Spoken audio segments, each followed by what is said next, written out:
So thank you for being here on this fall November morning. With the purpose of this morning's meeting is to provide a couple updates and information as we have closed out our first quarter of virtual learning and we are moving into quarter two. So thank you again for being here this morning. Thank you for those who have already recorded your name in the chat. And if you have not done so already, you can either submit it publicly or send it privately to me. So the purpose of today's meeting is to go over our announcements, to give some updates from October and November. And then as always, there is at least half the time designated for any questions and answers, as well as discussion. So the first thing that I would like to update everybody on is our attendance as we close out the first marking period. I have some attendance for the month of November, as well as some information about the whole district and comparing where CW Henry School stands in relation to the rest of the school district of Philadelphia schools. So if you tune in to the board meetings that occur monthly on a Thursday, this slide is from the board presentation from last week. So you can see across the entire district, 200 plus district schools, the average daily attendance, that's what ADA stands for, is at 90% for elementary schools.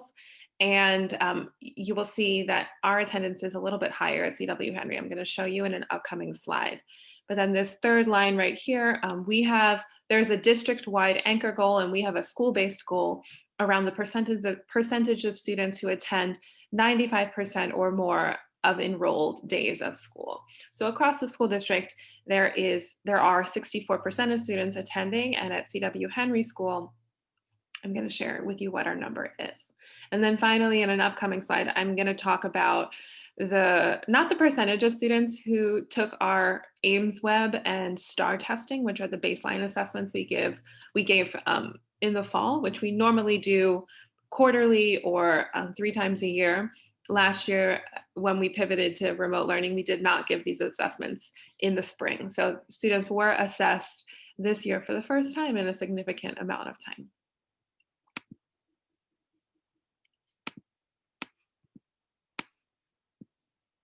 Oops, that update is going to come up in another slide. All right, so this is a snapshot of what November is looking like for us so far. So this is the percentage of students who attend virtual learning on a daily basis at Henry.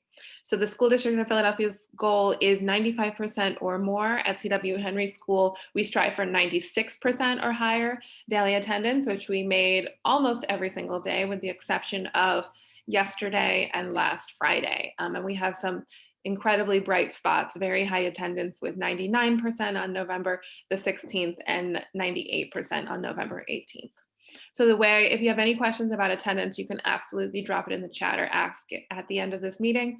We capture attendance in the mornings, generally between 9 and 9:30, but there's flexibility there depending on the class. And students are marked as present for AM in the morning as well as PM in the afternoon. And so if students do not attend in the afternoon, the teachers reach out to the secretary to adjust the attendance, and a student may be marked unexcused for a half day, excused for a half day, etc. And in our upper school, it's a little bit different because students go from class to class with different teachers. So those teachers are in communication with me and Mr. Brogan, our school counselor, Ms. Perez, our community relations liaison. They are core members of our attendance team, and together we troubleshoot any attendance barriers that exist for families.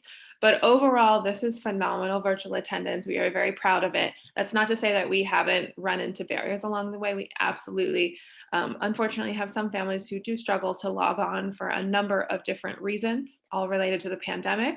But overall, we see a lot of strengths in our average daily attendance. This is just a breakdown for Henry on each grade level, and I shared it, I believe, in October. So now another month of school has gone by. So what this shows you is the percentage of students on each grade who's attending 95% or more. And I just made it a little bit bigger over here in yellow. So you can see this first line right here shows what the school district's percentage of students attending 95% or higher is. On average, it's 63% 0.7%. And the network that we are in is called Network 6. It's a conglomerate of 16 schools.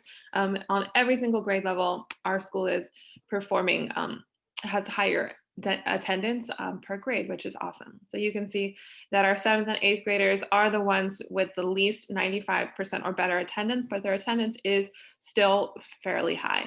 So we are very proud of these numbers. And again, thank you to you parents, because we know that you create all of the circumstances that allow students to log on a daily basis.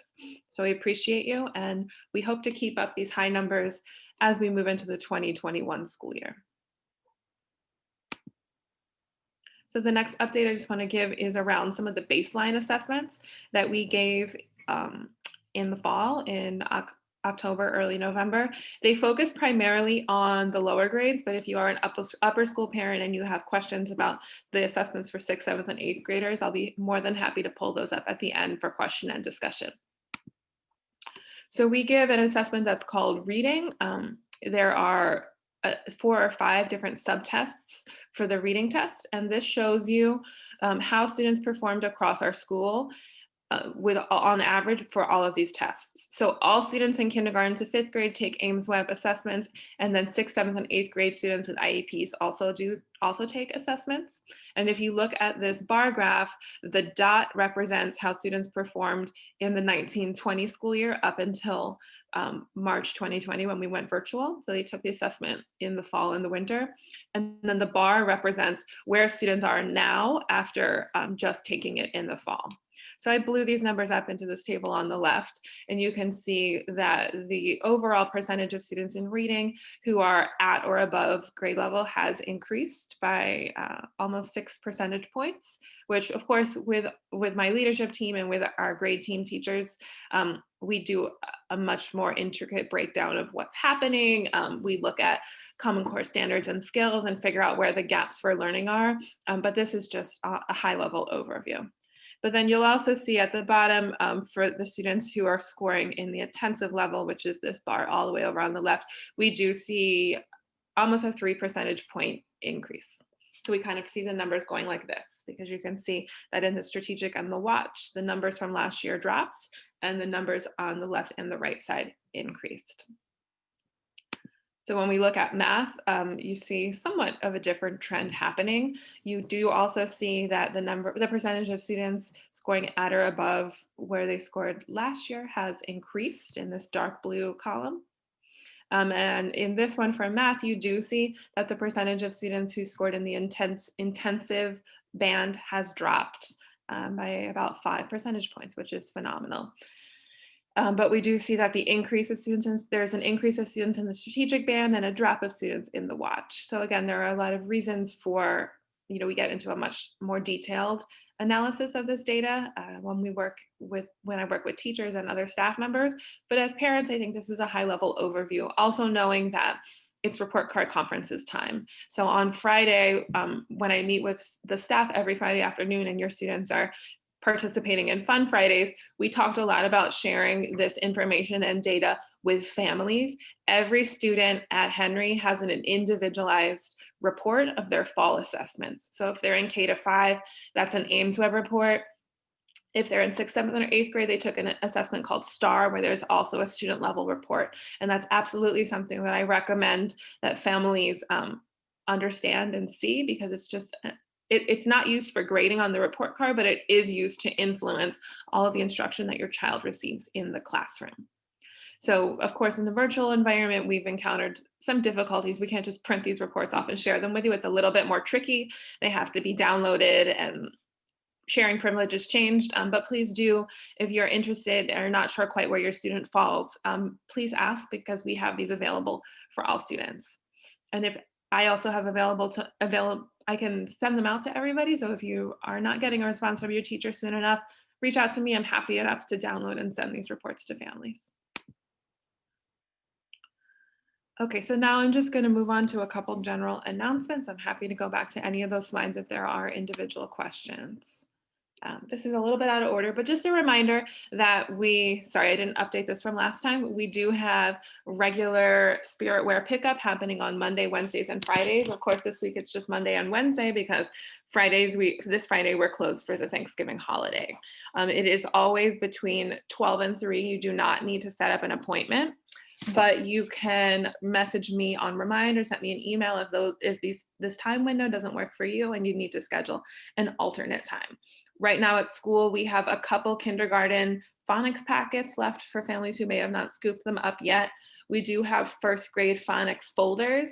And as of yesterday, we have some first grade phonics decodable books, white booklets. The team put them together in little baggies for families. So families are encouraged to come and pick them up. You can absolutely have somebody come in your place to pick up for you. You don't have, if you can't come because of schedules outside of school, we completely understand. I'm more than happy to give one family a couple packets if they're able to distribute them to other members of the class.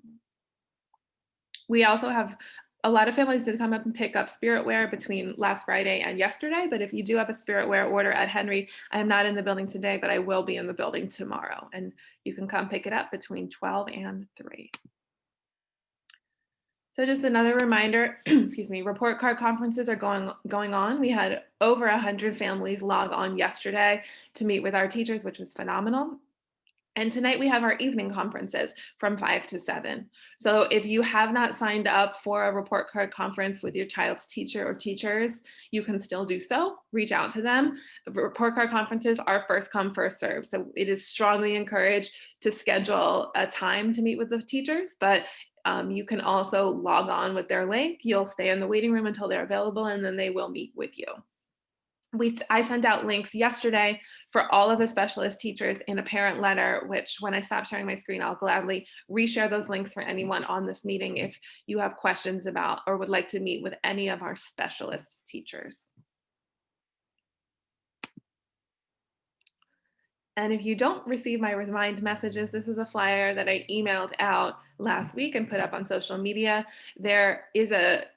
It's a little bit confusing because most teachers have their own class-specific reminds, but I also have a school-wide Remind account. Plus 400 people signed up for it. It's not 100% of the school, but a large percentage of families. And on this account, I send a reminder about this meeting. I'll send any information about the building being open or if we're having special events or pickups going on. And of course, when we're back in school, I send daily reminders if we have to pivot to indoor arrival or if there's anything unusual happening in the day, I send out a text via Remind. So there's a code for every single grade level. And if you have children in multiple grades, if you sign up for each child, 99% of the time you'll receive double text messages. But on occasion, there are times when I'll send a text or a message just to one specific grade, if it's something that's only applicable to them. So you can determine if the double messages bother you, you don't have to sign up twice, but you might miss one or two messages. So there's a code, it's just 2021 CWH and then K for kindergarten or the number for the grade level.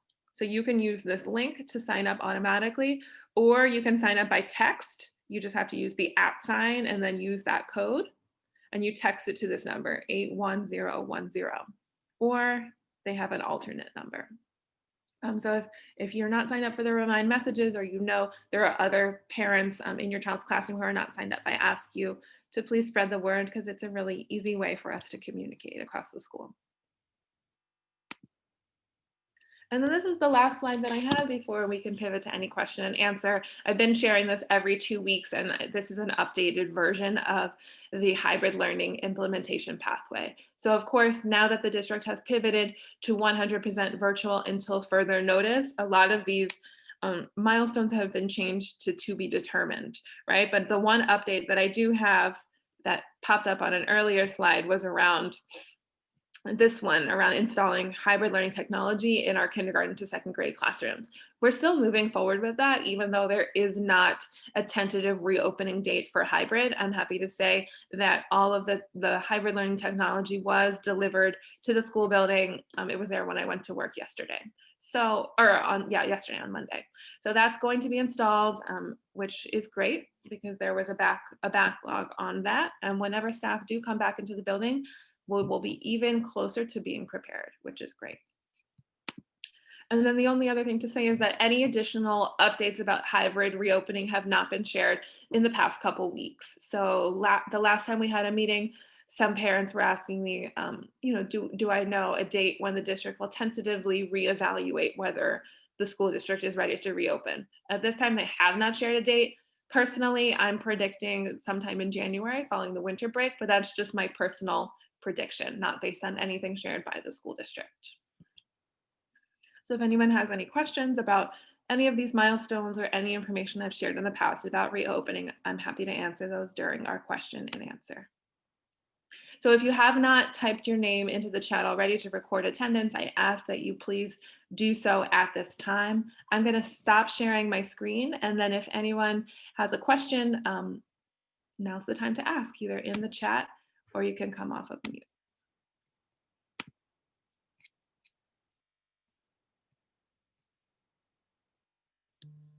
I'm getting notifications that some people are signing up for Remind, so thank you.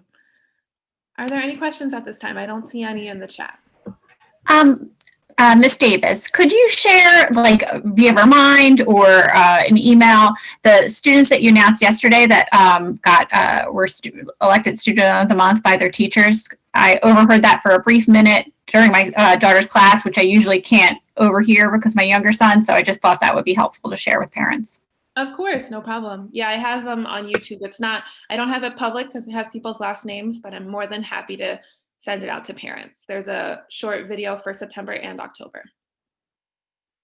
No problem. And there are also digital certificates that students have been hopefully receiving through their teachers. Any other questions? How are we all doing today?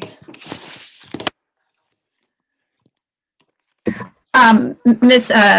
Davis, I have one more question. The Ames assessments, when in the school year were they assessed, and is the information available to compare your own child to a previous year? Great question. So the window opened the first week of school. We made the decision to not assess students until early October because we all had to get comfortable with virtual learning. And the window closed, I want to say the third week of October. I don't actually remember the date. But yes, teachers can download reports for whatever your child was enrolled at Henry. So we can compare year over year. The one thing that I forgot to say is that there were some changes this year for what the core assessments were in comparison to last year. So not every grade took the math assessment last year, but every single child did take the math assessment this year. And there were some adjustments, I think in kindergarten and first grade. But generally, we find them to be pretty reliable. I think that they're a good source of information. Of course, in a virtual setting, we have to interpret it all with a grain of salt. But I do believe that the Ames assessment is a reliable one to use. It's worth our time. So if teachers can download and share those assessment reports with you, and if anyone has trouble, shoot me an email and I'm more than happy to download and share them with you directly. The other assessment report, which I didn't put on my slide, but it is important, is iReady. That's a program that we purchased through our Title I funding each year. We've had it before I was here. It was, I believe, brought on by Principal Rogers. So students also have an iReady assessment report, which I think, in my opinion, is a little bit easier to understand than AimsWeb. It's really good around giving appropriate next steps for students based on their independent level. And if you're trying to figure out how to help your child at home or what is the next skill for them to be working on, that's a really helpful and easy to interpret report. So teachers also are prepared to share that with you. And if anyone would like me to send that to them, I'm more than happy to. Did I see another question?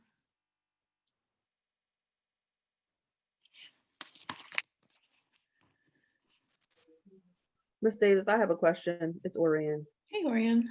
Hey, you might have talked about this before, so forgive me, but I just wanted to kind of refresh my own memory. But are we doing, or are the students doing like their standardized testing, like PSSAs? Are they doing that? And like I said, you might have talked about this. I just couldn't remember. Yeah, no worries. I didn't talk about it today. As far as school leaders know, we are moving forward with the PSSA. They haven't, it's been sort of like radio silence. I have not participated in one conversation, I can say that very transparently, around what the PSSA could ever look like virtually. So my assumption is that we would have to be back in school, but I don't know. I'm sure once it comes into the new year, I'm sure people will be talking about it more. But there are PSSA dates available on the School District of Philadelphia's calendar and the Pennsylvania Department of Ed's calendar. So it's scheduled. Thank you. You answered all three of my questions. So thank you. Thank you for that. Of course. That's a rare thing. I don't always have answers. Allison, please share an update. Hi, sorry, my kids were off mute and they're across the table from me, so didn't want to join the first grade chat too. I wanted to just follow up from our last meeting. I asked about if there's some kind of meaningful gesture we could do for teachers in this wild time. And I wanted to let the rest of the group know that we talked about it in the PTA meeting as well, and it kind of makes sense for PTA to do some coordination on that. And so Leah Corsover is gathering a list of a parent who will be the point person for each grade level to do some type of meaningful token of appreciation that's teacher specific. It's a little tricky with PTA because PTA can't directly collect funds and then directly distribute them to teachers, like we talked about food gift cards or something like that. And so it has to be another parent collecting the money and then distributing it. So it's a few layers, but it makes sense to do some coordinating. So some parents are putting together like slideshows in lieu of school pictures and yearbooks sort of thing for teachers, as well as some generous gifts and that sort of thing. So I just wanted to mention that here, and folks can get in touch with Leah if they want to know who the point person is for their grades, or those Facebook groups are really helpful for the grade levels. I don't know how active all of them are. The ones my kids are in are pretty active though. So. Thank you for that update. That's really great to hear. It is. The only other thing I'm thinking of that I should have put in the slides and just remembered now is that if anybody on this call has a child who takes strings lessons with Mr. Sadie or with Mr. Grafe, band lessons with Mr. Grafe, people have been participating, but we are just trying to get some more kids who were involved last year back online. So if you have a child who doesn't have access to their instrument or is having trouble one way or another, please shoot me a message, because they're just trying to up their participation. That reminded me of another question too, Sure. Actually, Ms. Davis. I just had my meeting with Ms. Miller about gifted this morning for my kid. And I asked her about what's happening with new students being able to enroll in gifted as needed. And I know a lot of assessments are not happening. We just talked about that. But I just wanted to mention that she is looking into that, because the guidelines have been that some of those assessments need to happen in person. So as a result, like entire grade levels of kids have not been able to receive gifted services because they didn't do the assessments last year. So I'm sure that is one of the many assessment questions in your mind right now, but I just wanted to mention that, and maybe other parents are curious about how students can access that extra support too. Yeah, thanks for sharing that information. Just a little bit more about that. The school district uses a universal screener that's called the Naglieri. It's like a visual assessment. It's not a paper and pencil. It's computer based, but it does problem solving skills. It's tricky stuff that kids have to solve, and we administer it to all students at the end of second grade and screen students at the beginning of third grade for gifted services. But schools closed prior to anybody administering the assessment. So the guidance from the Office of Gifted Support at the school district is that it was on hold, as you shared, Allison. Yeah, but I will say that in the last couple weeks, some school district psychologists have moved forward with virtual assessments, not identical to what we would be doing in person. It's a version of assessing. They're not able to do a full scale assessment as they would do in person, but we have been able to successfully move forward. It's been tricky. We have to coordinate with different cameras, and we've had internet problems, and it can be really frustrating for young children to be assessed virtually. And so we are moving forward really cautiously, but we are glad to finally have the permission to move forward, even if it's in small ways. Hi, it's Orion. Just to follow up to that discussion. If for whatever reason, you weren't able to do it on a grade level because of the normal timeline. So obviously we didn't do it at the end of second, beginning of third. But would that happen later for example, I'm just using this as an example, later in the third grade year? Or I just want to make sure that, because I know this is a discussion that happens on our Facebook page, our parent page. I guess what I'm asking is, even if it doesn't happen in the same time, on the same timeline, will those kids still have an opportunity, whoever's interested or whatever the normal assessment process is, to do that at some point in third grade? Yes, they will. Whenever we're given the permission to administer, we will. We're not intending to skip a grade. Okay. And I have a question, Ms. Davis. So those assessments that are done that would identify gifted students, wouldn't they also identify students that maybe need more support, or that previously it had not been clear, that like the opposite of gifted, are struggling, but it wasn't picked up in the earlier grades? Sure. So two things. The Naglieri is only one data point that we use to screen students for gifted services. It's not the only one. We have a checklist where they have to meet at least 3 different criteria, and grades on report cards is not one of them. So that's one data point that we look at. We don't use the Naglieri as a universal screener in the opposite way for students who need additional help. Rather, we use AIMSweb and iReady. iReady is officially the assessment that we use for that all students take 3 times a year. But it is a helpful data point, and I'm thinking 2 years ago at the end of the 18-19 school year, we as a CW Henry School shared the results of the Naglieri assessment with all families in the grade who took them, which is not typically what schools did. But I just think if your child's taking an assessment in school, it's really helpful as a parent to know what that is and how to interpret it. We got mixed feedback from folks because they wanted more information, which I completely understand, but it is an assessment that I think it's helpful that we just continue to build understanding about. But the assessments that we use as universal screeners to identify students for additional tiers of support primarily are iReady and absolutely AIMSweb.